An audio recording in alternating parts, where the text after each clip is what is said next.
students, and welcome back to Kanchan's classes. So in today's video we are going to study about another quantity, and this quantity is going to help us measure the rate of change of velocity. Now in our previous video we have studied what is velocity. So velocity is nothing but when an object is traveling with a particular motion, okay, and it is traveling with a particular speed, and along with that speed of direction is mentioned like north, south, east, west, then we say that that particular object is having velocity and not speed. Okay, so velocity is nothing but it is speed with direction, and we know whenever direction is mentioned we are going to calculate displacement. So what was the formula of velocity? The formula of velocity was displacement upon time. Correct? So today we are going to study the rate of change of velocity. Now rate of change of velocity means what? Like how fast that car is going to travel with how much velocity, or how slow it is going to travel. So we are trying to calculate rate.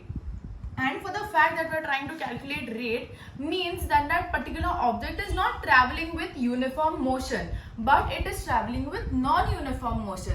Because if an object was traveling with uniform motion, it means it would have uniform speed, and by uniform speed you mean to say that it is going to cover equal distances in equal interval of time. So that is going to make the velocity also equal. So everything is going to be equal. So when I go to take the change in velocity, that is the velocity that I calculate at the initial time and the velocity that I take at the final time, and I subtract them, then my velocity is going to be 0. So when will this rate of change of velocity come into the picture? Rate of change of velocity will come into the picture when an object is traveling with non-uniform motion. Okay, because if an object is traveling with non-uniform motion means what? It is going to travel unequal distances in unequal time. And why it is able to cover up unequal distances in unequal time? Because that particular object is going to be changing its speed or velocity in that equal interval of time, and that is why it is covering unequal distances in unequal time. So rate of change of velocity comes into the picture when an object is traveling with non-uniform motion. I hope this is clear to everyone.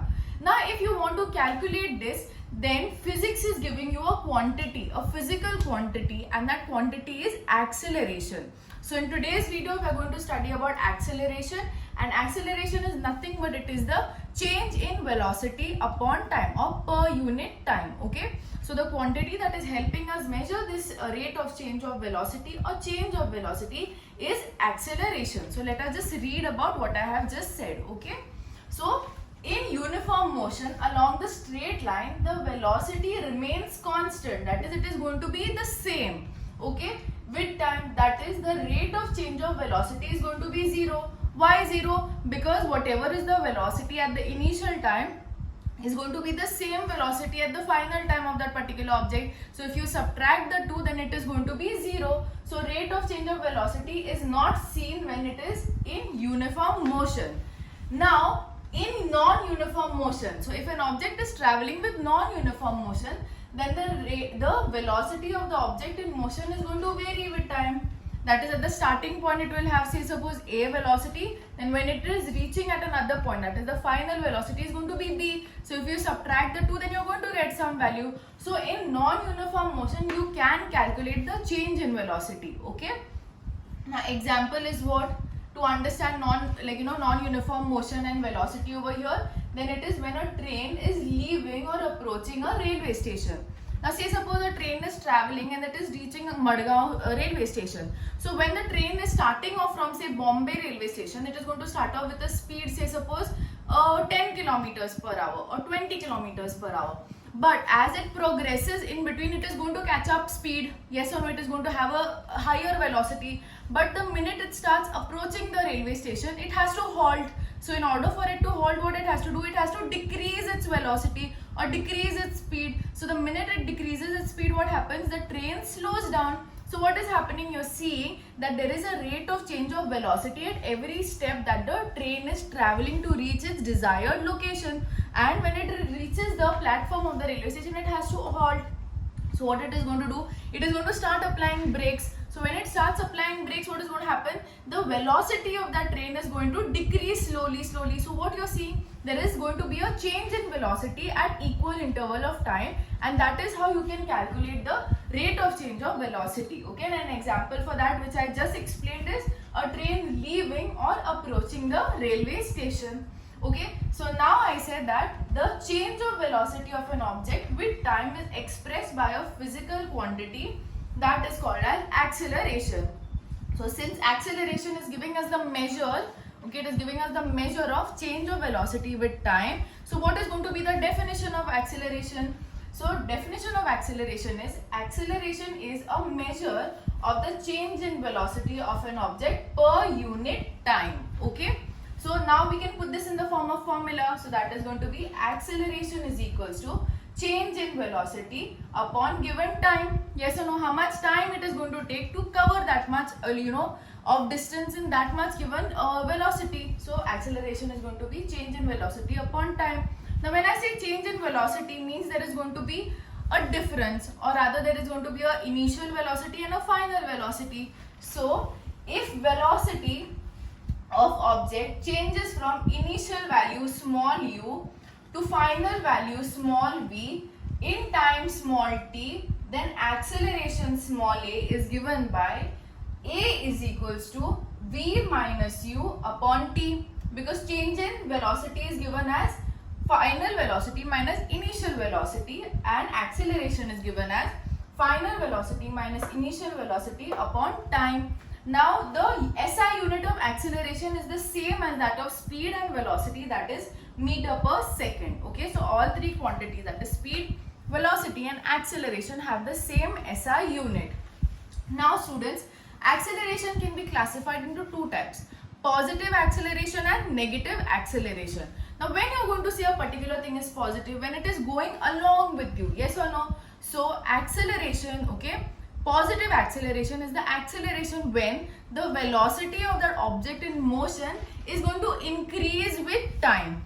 Okay, and so what is going to be negative acceleration? Negative acceleration is going to be the acceleration of a body when its velocity is going to decrease with time. So when it is decreasing, when the velocity is decreasing of an object with time, we are saying that acceleration of that body is negative. But when the velocity of a particular object is increasing with time, we are going to say that the acceleration of the body is positive. So let us just read about it.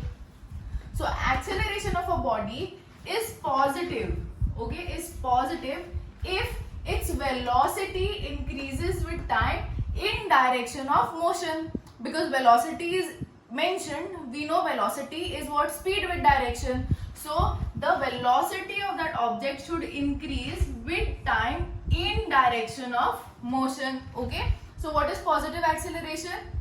It is nothing but it is the acceleration of a body when its velocity is going to increase with time in direction of the motion. Okay, for example, a car starts from rest. Now when the car is at rest, it is at 0 kilometers, yes or no, at 0 seconds. But when it starts off, it is going to start off by picking up at speed, say suppose 10 kilometers per hour. Then slowly in between it is going to increase to 50 kilometers per hour. But what is going to happen till it reaches the destination? The speed is going to be increasing. So what is happening here? The velocity of that particular object is increasing with time and it is going in direction of the motion. Okay.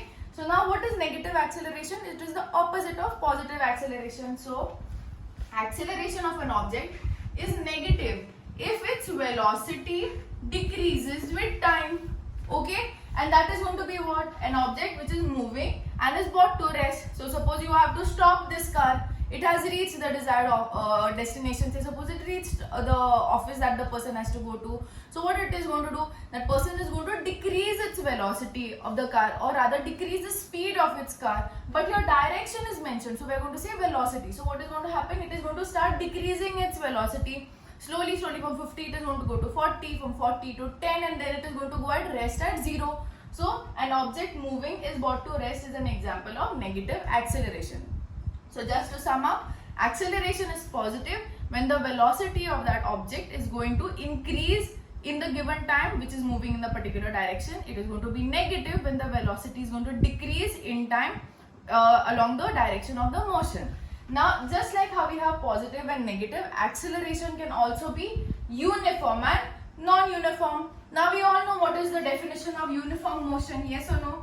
Uniform motion is nothing but when a particular object covers equal distances in equal interval of time. Now here we are talking about uniform acceleration, and we know acceleration is linking, or it is giving us the value of the rate of change of velocity. So you can put together this definition and you can say that uniform acceleration is acceleration of the body if velocity of the object changes by equal amount of time interval. So in equal time intervals, the velocity is going to increase in equal quantities. Okay, so whenever the velocity of an object is going to change in equal amount in given time interval or equal time interval, then that particular object is said to be in uniform acceleration. For example, a ball falling from the top of the building. So say suppose a boy has gone on top of the terrace and he is dropping a ball down to you. So what is going to happen? The ball is going to travel with a uniform acceleration. Why uniform acceleration? Because in between there is no hurdles for that particular ball to stop or to slow down or for it to go somewhere else and change the direction. So what is going to happen? The ball is going to travel with the equal amount of velocity in equal interval of time and then come and drop into your hands. Similarly, if a ball is rolling down a slope, say suppose you have a steep slope and you're sending a ball down rolling from it, is it going to stop in between? Is it going to change direction? It is not. It is directly going to come down. And how it is going to come down? It is going to come down with equal velocity in equal interval of time, and that is why it is said to be in uniform acceleration.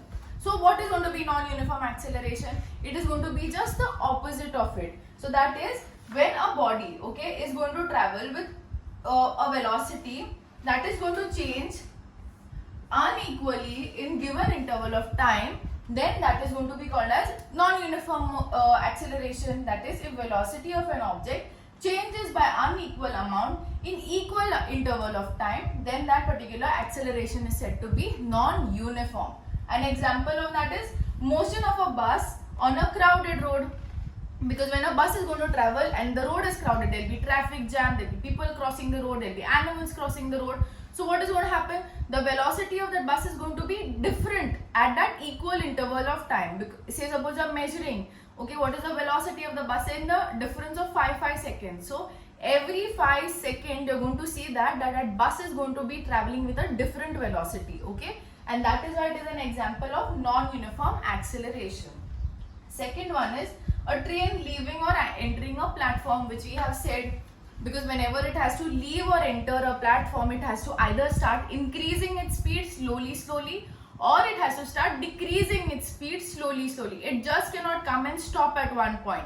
It has to start the process of increasing its speed by increasing the velocity in certain amount, or it has to stop the train by decreasing the velocity of the train in certain amounts. Okay, it might be equal, it might not be equal, but mostly it is not equal, and that is why it falls under the category of non-uniform acceleration.